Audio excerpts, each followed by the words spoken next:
Hello everyone, welcome back to GK Today. This is Sia and very good morning. Hope everyone is doing fine. So चलिए start करते हैं आज का session and जो की topics रहने वाले हैं that is related with BrahMos NG, Kashi Tamil Sangamam, compact initiative, Namaste scheme, Aadi Mahotsav, deep ocean mission and many more.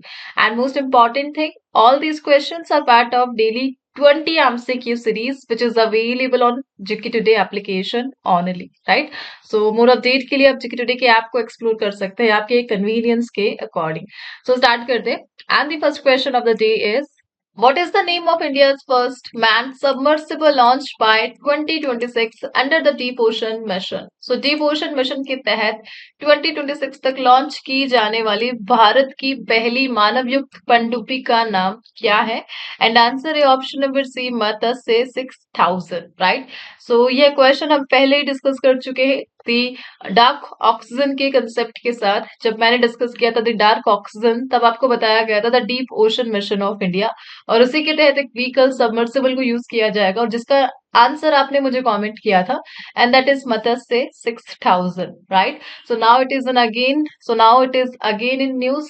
So basically Matsya 6000 ये इंडिया की पहली मैन्ड डीप सी सबमर्सिबल होने वाली है जिसे 2026 में लॉन्च किया जाएगा और इसके लिए जो प्रोजेक्ट है the deep ocean mission, right? So world level पर ऐसी 5 कंट्रीज है जिन्होंने इस प्रकार की सबमर्सिबल्स को डेवलप किया है.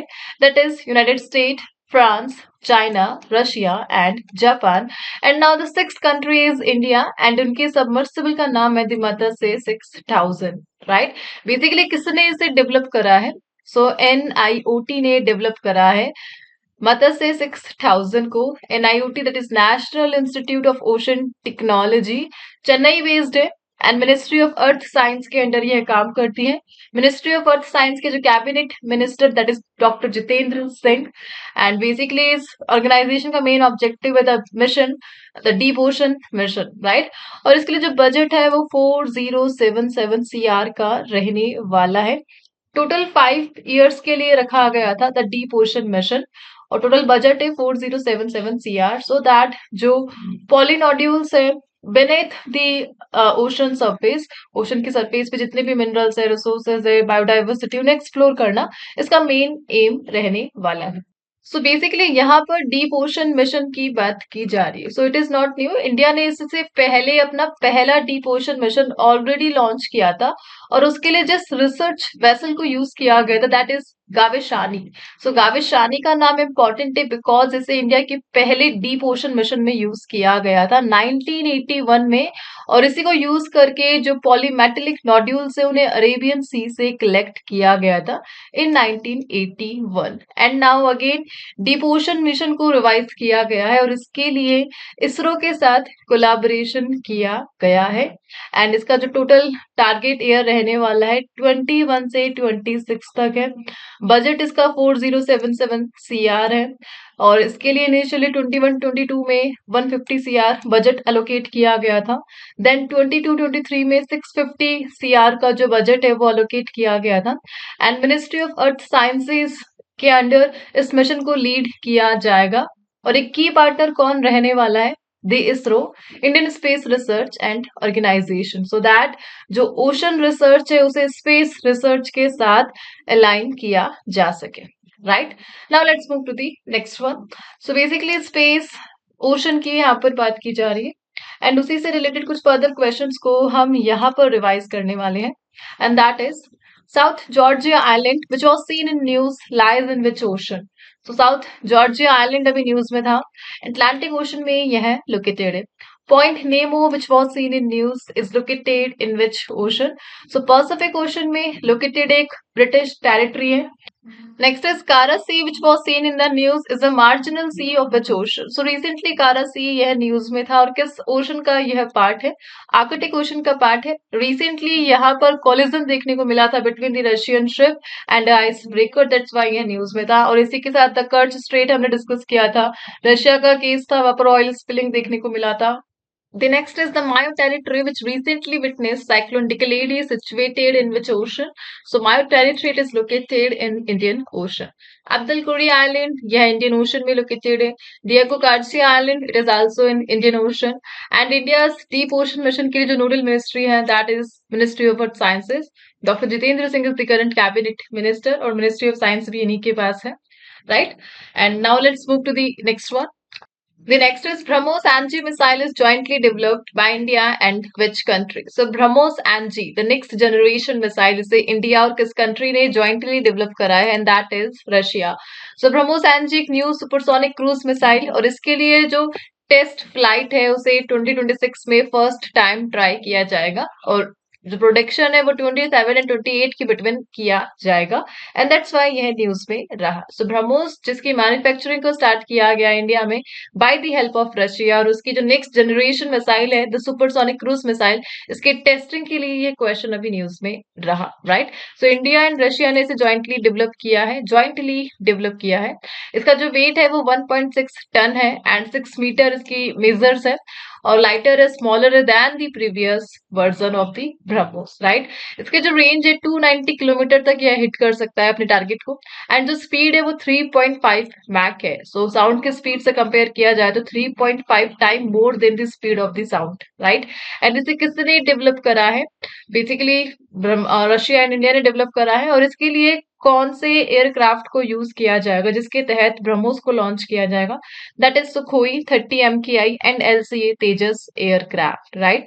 सो सुखोई ये रशिया से ही हमें मिला है एंड तेजस हमने इंडिया में इसकी इंडिजिनली डेवलपमेंट करी है by the Hindustan aeronautics limited. इन दोनों एयरक्राफ्ट की हेल्प से लॉन्च किया जाएगा the BrahMos next generation missile को, राइट. सो ये थर्ड पॉइंट काफी इंपॉर्टेंट है. बेसिकली ब्रह्मोस से रिलेटेड एक PYQ मैं आपसे यहाँ पर डिस्कस कर रही हूँ. सो एक एग्जाम में ये क्वेश्चन पूछा गया था, आपको 3 स्टेटमेंट गिवन थे and you have to identify which one is right and which one is wrong.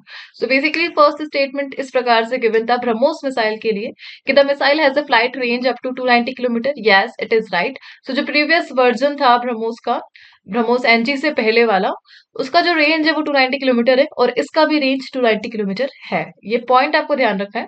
Second जो स्पीड है, the traveling speed obviously, so between Mach 2.8 to 3.0 रही, लेकिन इसकी जो स्पीड है वो 3.5 Mach है, right. And the third thing is about its cruising altitude could be up to 15 kilometer and terminal altitude is as low as 10 meter. So cruise altitude and terminal altitude आपको ध्यान रखना है 15 kilometre and 10 metre का है और यही question का wrong statement वहां पर गिवन था, राइट. और बेसिकली कितना ये अपने साथ जो पे लोड है उसे कैरी कर सकती है? सो 200 से 300 kg only, right. So that is all about the BrahMos. Hope ये क्वेश्चन आपको क्लियर हो चुका है. Now let's move to the next one and missiles की बात की जा रही है.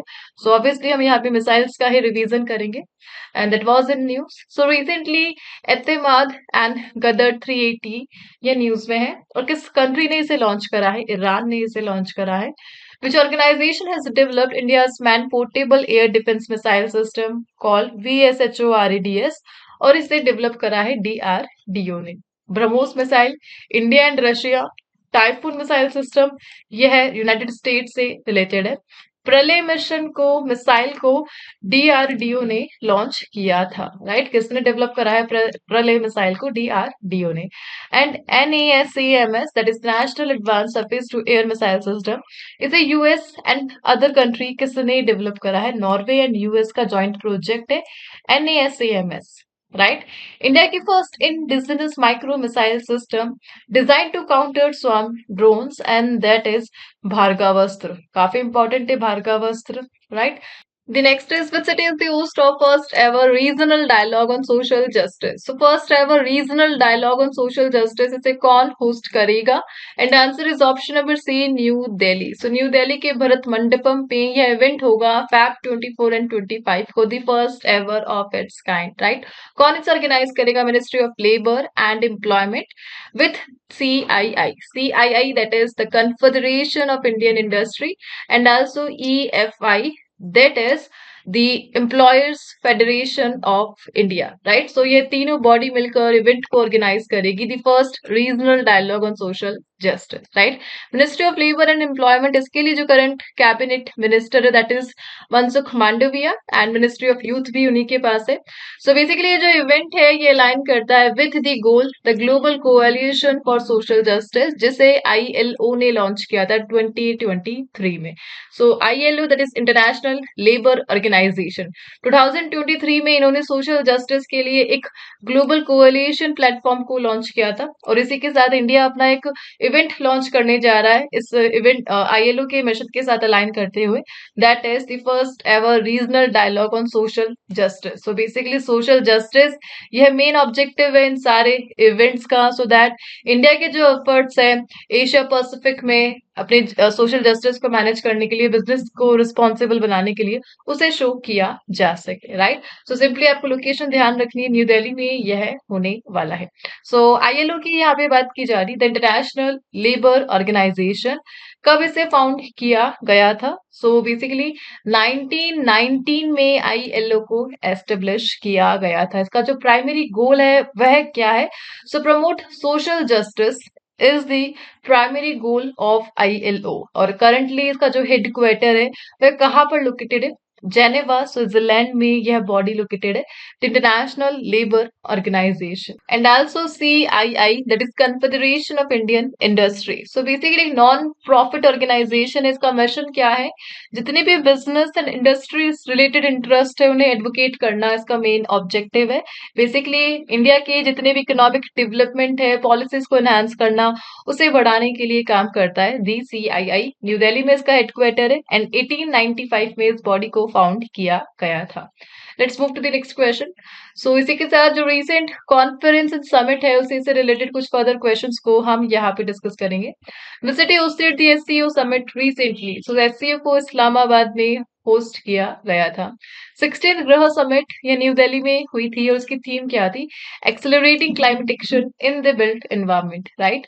And Antarctic treaty consultative meeting ये कोची में हुई थी, 46th एडिशन था, और किस कंट्री ने इसे होस्ट किया था? इंडिया ने किया था। Kochi that is the largest city of Kerala, it is not the capital of Kerala. Kerala का जो कैपिटल है वो थिरुवनंतपुरम है। And where was the 8th edition of Indian ocean conference organised, और यह मस्कट ओमान में हुआ था। Next is recently where was the second India Singapore ministerial round table conference held. So ISMR या सिंगापुर में हुई थी। And rights of older persons, ये जो कॉन्फ्रेंस है नेशनल कॉन्फ्रेंस रही, कहाँ पर इसे ऑर्गेनाइज किया गया था? न्यू दिल्ली में।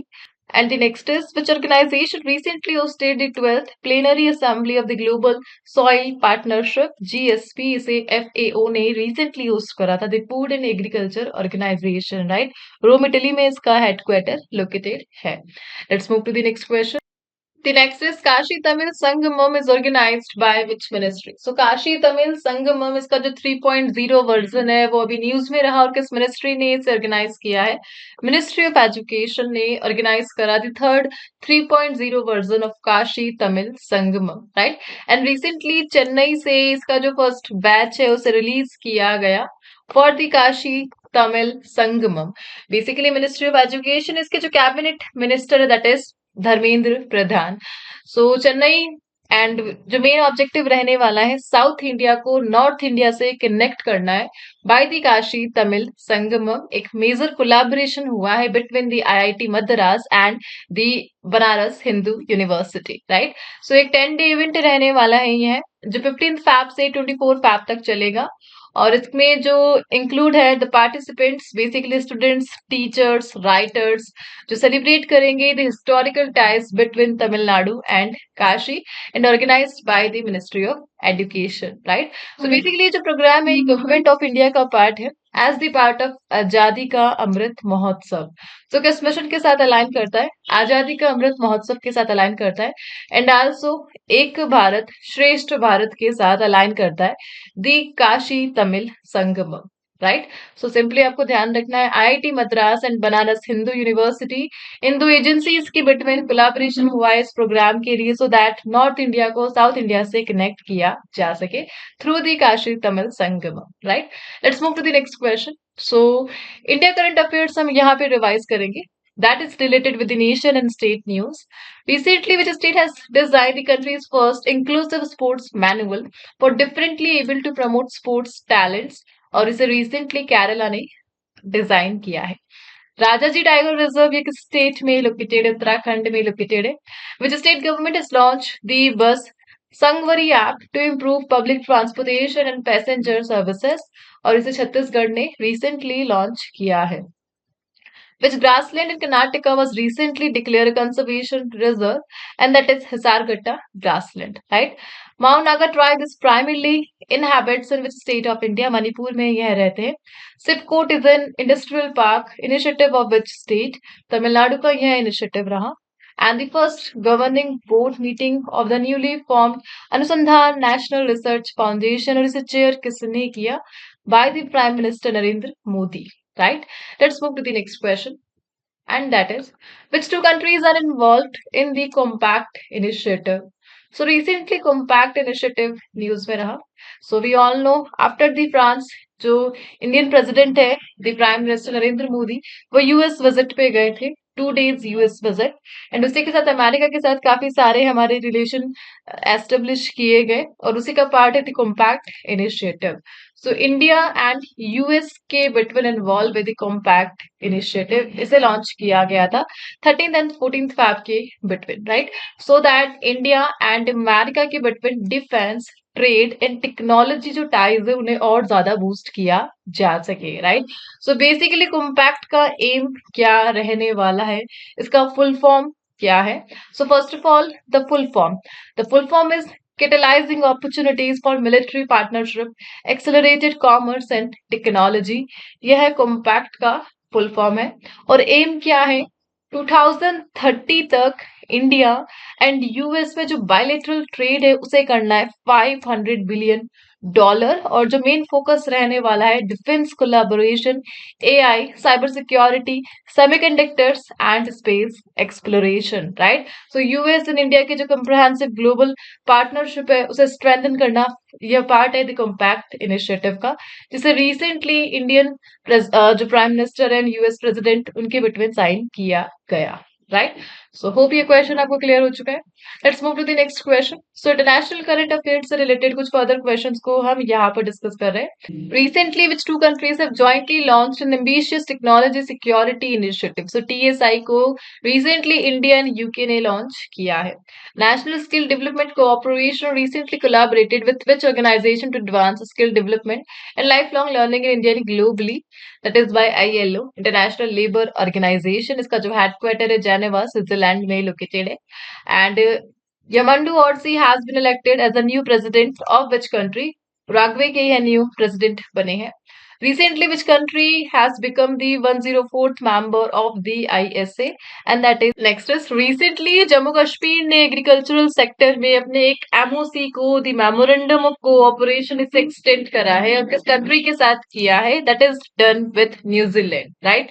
And recently, which city of UAE has introduced a gaming visa for global industry leadership? और इसे recently दुबई ने introduce करा है। Which country has been elected as the president of the International Solar Alliance until 2026? And it is India, right? Let's move to the next question, and that is, Namaste scheme is related to which one of the following group of workers? So recently Namaste scheme यह news में रही, और कौन से sector से यह associated है? The group of workers, and that is answer is option number A, the sanitation. So sanitation से associated is नमस्ते scheme. Basically recently जो union minister, that is Dr. Virendra Kumar, that is the cabinet minister of social justice and empowerment, उन्होंने इसी के लिए एक scheme को launch करा सोशल जस्टिस एंड एम्पावरमेंट के लिए, दैट इज द नमस्ते scheme.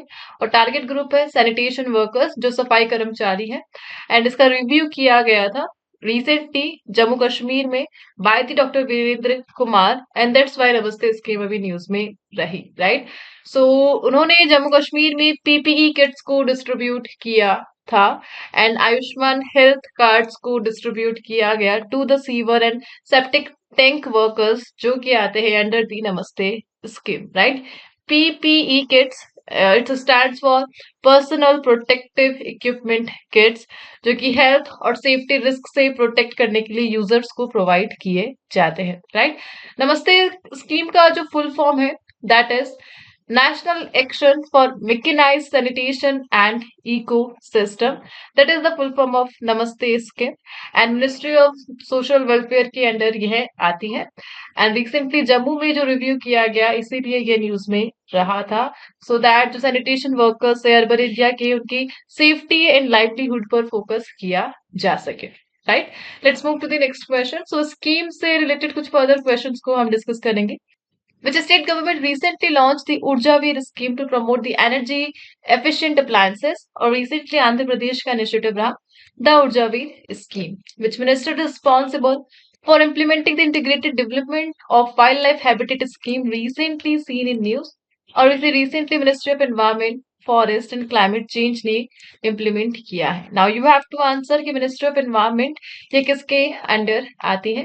So basically Bhupendra Yadav के अंडर आती है. And which ministry is the nodal body for implementing the प्रधानमंत्री Awas Yojana urban 2.0 scheme recently seen in news. So ministry of housing and urban affair. इसके cabinet minister आपको comment करने हैं. Subhadra scheme women centric scheme है, किस state से associated है? उड़ीसा से एसोसिएटेड है. रिसेंटली महाराष्ट्र ने एक स्कीम लॉन्च करी सो दैट जो early stage women lead startup है उन्हें सपोर्ट किया जा सके, और उसका नाम है Punya Shlok Ahilya Devi Holkar women startup scheme. Next is what is the primary objective of the National Geospatial Mission that was announced in Union Budget 25-26? So basically जितने भी लैंड रिकॉर्ड्स है एंड अर्बन प्लानिंग है उन्हें मॉडर्नाइज करना और एनहांस करना, ये मेन मिशन है एनजीएम का. नेक्स्ट इज रिसेंटली कौन से स्टेट गवर्नमेंट ने इम्प्लीमेंट करे हैं द इनिशिएटिव निर्भया कड़ी मो गेला जिया एंड वीरांगना योजना फॉर अडोलसेंट गर्ल, और इसे रिसेंटली उड़ीसा ने इम्प्लीमेंट किया है. Right, let's move to the next question. Next is which institute has developed solar dehydration technology to boost farmers' income and reduce post-harvest losses? So recently किस संस्थान ने किसानों की आय बढ़ाने और फसल पश्चात नुकसान को कम करने के लिए सौर निर्जलीकरण प्रौद्योगिकी विकसित की है, and it is done by IIT Kanpur. Right? So recently IIT Kanpur ने डेवलप करा एक solar dehydration technique so that जो फ्रूट्स एंड वेजिटेबल है उन्हें प्रिजर्व किया जा सके, फार्मर्स के इनकम को बूस्ट किया जा सके, पोस्ट हार्वेस्ट जितने भी लॉसेस है उन्हें रिड्यूस किया जा सके इस स्कीम के तहत. और इस स्कीम को सपोर्ट करेगा दी नाबार्ड. नाबार्ड का जो फुल फॉर्म है national bank for agricultural and rural development. It is the full form of NABARD. और विलेजेस के लिए इस स्कीम के लिए कोलैबोरेशन करेगा नाबार्ड आईआईटी कानपुर के साथ फार्मर्स के इनकम को बूस्ट करने के लिए एंड वेस्ट को रिड्यूस करने के लिए. राइट, एंड नाबार्ड की बात की जा रही है. नाबार्ड को बेसिकली 1982 में डिस्कवर किया गया था, एस्टेब्लिश किया गया था, और करंटली जो चेयरमैन है नाबार्ड के that is Shaji K V. He is the current cabinet chairman of NABARD. Right, इनका नाम आपको ध्यान रखना है. नाबार्ड के लिए रिस्पॉन्सिबल पर्सन है the chairman. And national bank for agricultural and rural development NABARD का फुल फॉर्म है. Let's move to the next question.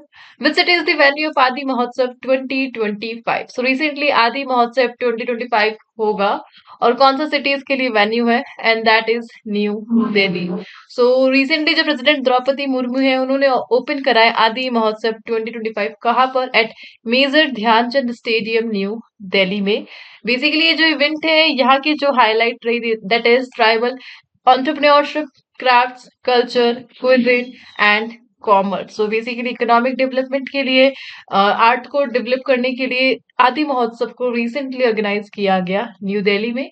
And एक प्लेटफॉर्म है यह जो ट्राइबल आर्टिसन से इनके वर्क को शो करने के लिए डेवलप किया जा रहा है, उनके वर्क को, उनकी कल्चरल यूनिटी को, डाइवर्सिटी को प्रमोट करने के लिए. इस इवेंट को रिसेंटली कहाँ पर ऑर्गेनाइज किया गया? Major Dhyanchand stadium new Delhi में by the president Droupadi Murmu. Right? Let's move to the next question, and that is next is which state has topped in Panchayat Devolution Index Report 2025?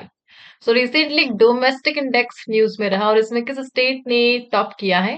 Karnataka ने टॉप करा है. So recently ministry of Panchayati Raj इन्होंने एक index release करा जिसका नाम है status of devolution to panchayat in state, और इस प्रकार रैंकिंग दी गई स्टेट्स और यूटीज को, जिसमें टॉप करा है कर्नाटका ने.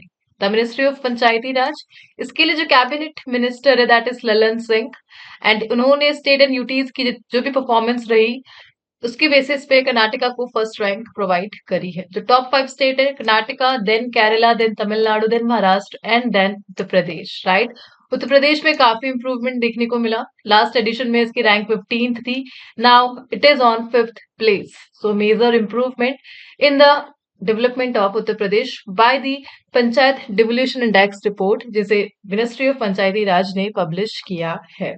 Right, let's move to the next question. So indexes की बात की जा रही है, रिपोर्ट्स की बात की जा रही है, उसी से रिलेटेड कुछ क्वेश्चंस को हम यहाँ पर डिस्कस कर रहे हैं।